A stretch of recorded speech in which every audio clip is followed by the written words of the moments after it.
If you've ever opened a sportsbook app or walked into a casino and felt completely lost just looking at the board, or maybe you're just interested in betting on sports for the first time, I want you to know you're not alone. All those numbers, the plus signs, the minus signs, it can look like a foreign language at first.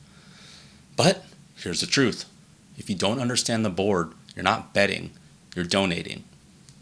Today, I'm going to break it down, step by step, so the next time you open your app or you walk into a sportsbook, you'll be able to read it like a pro.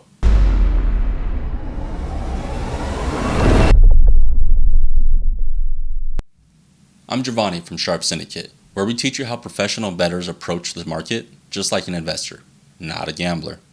In this video, I'll break down the 3 most common bets you'll see on every sportsbook sport: the money line, point spread, and totals. And stick around to the end, because I'll give you a tip that'll make you sound like a pro the next time you walk up to that ticket counter. Let's go ahead and jump in.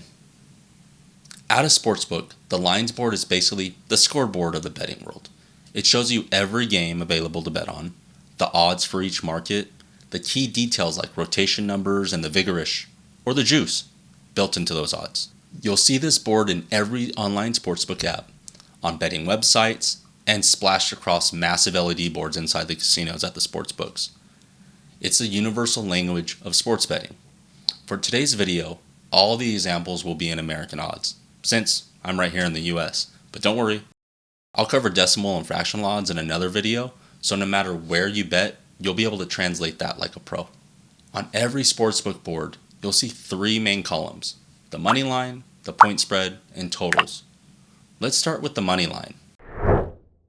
The money line is the simplest bet to understand. You're betting on who wins the event outright. Whether it's football, baseball, boxing, MMA, it doesn't matter. You just pick the winner. Now, since no 2 sides are ever truly equal, the sportsbook balances things using odds. The favorite is shown with the minus sign, and the underdog with the plus sign. With football season coming up, let's use the Cowboys versus the Eagles. The Cowboys are the underdogs at plus 270. This means if you risk $100 and they win, you profit $270. Plus you get your $100 wager back, equaling a $370 payout. Now, let's look at the Eagles. They're favored at minus 340. That means you need to risk $340 just to profit $100. Again, if they win, you get your $340 that you originally wagered, equaling a $440 payout. Now, in the rare case the game ends in a tie, your bet results in what's called a push. This means your wager gets refunded. Here's a pro tip for you. Don't just look at who you think will win. Always convert the odds into implied probability. For example, plus 270 implies about a 27% chance of winning. If your analysis says that the Cowboys' chances are closer to 35%, you got yourself some value. That's where sharps make their money. Now, let's go and take a look at the point spread. The spread. It's a sportsbook way of leveling the playing field by giving one team a handicap. A handicap is a set number of points a favorite team needs to win by. The favorite, just like with Moneyline, has a minus sign in front of their spread. That number shows how many points they have to win by for your bet to cash. The underdog, with the plus sign, is spotted those points at the start of each game. Let's go on and go back to our Cowboys and Eagles matchup. The Eagles, they're 7-point favorites, shown with the minus 7. If you bet $110 on the Eagles minus 7, they have to win by 8 or more points for you to profit $100. If they win by exactly 7, it's a push. And like we already covered, you get your wager back. On the other side, the Cowboys are plus 7. That means they need to win this game outright, or if they lose by 6 points or less, your bet cashes. And again, if they lose by exactly 7, it's a push. But wait, Giovanni, what about the lines that have half a point? No worries.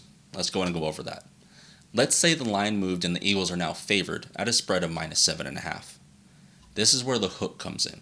With the Eagles minus 7.5, there's no chance for a push. They must win by 8 or more points, and the Cowboys, inversely, at plus 7.5, means they can win or lose by 7 points or less. That half point may not seem like much, but around key numbers with football at 3 and 7, it's massive. It can be the difference between winning a ticket or just ripping up your slip. But wait, here's a pro tip.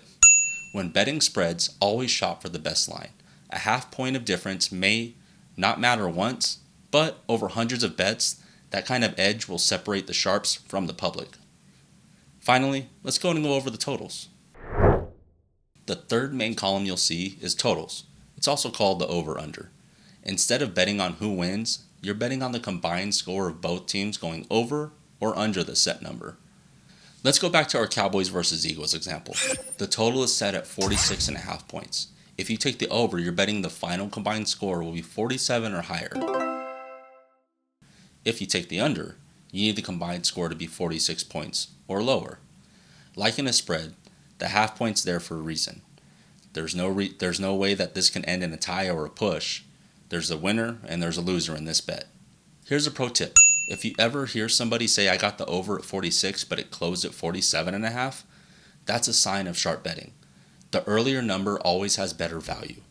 We'll get into this idea of betting the closing line called CLV or closing line value in a later video. But remember, totals can move. The earlier you grab the best number, the sharper you're betting. Let's put everything together with the real example, and let's sound like an experienced bettor at the counter. On a sportsbook board, you'll see the teams, the spread, money lines, and totals. But what about that 3-digit random number next to the team name? This is the rotation number. This is usually a 3-digit number listed next to each team name. The rotation number makes it easy for you to tell the ticket writer at the counter which game you want without actually saying the team name. For example, let's go in and say you're in Vegas. If you step up to the ticket window, instead of saying, I want the Cowboys, you'd say, give me 451 Moneyline. The rotation number tells the ticket writer exactly which game you need and avoids any confusion, especially when there are dozens of games on the board. Alright, let's recap.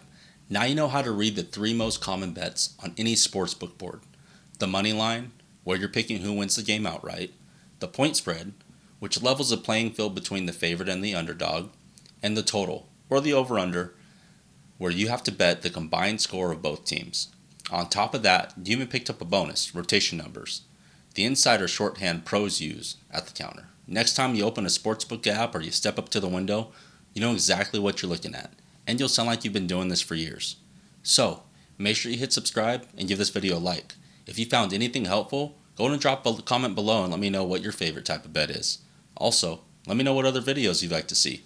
I'm Giovanni with Sharp Syndicate, and remember, most people bet for fun. We bet for freedom. I'll see you in the next one.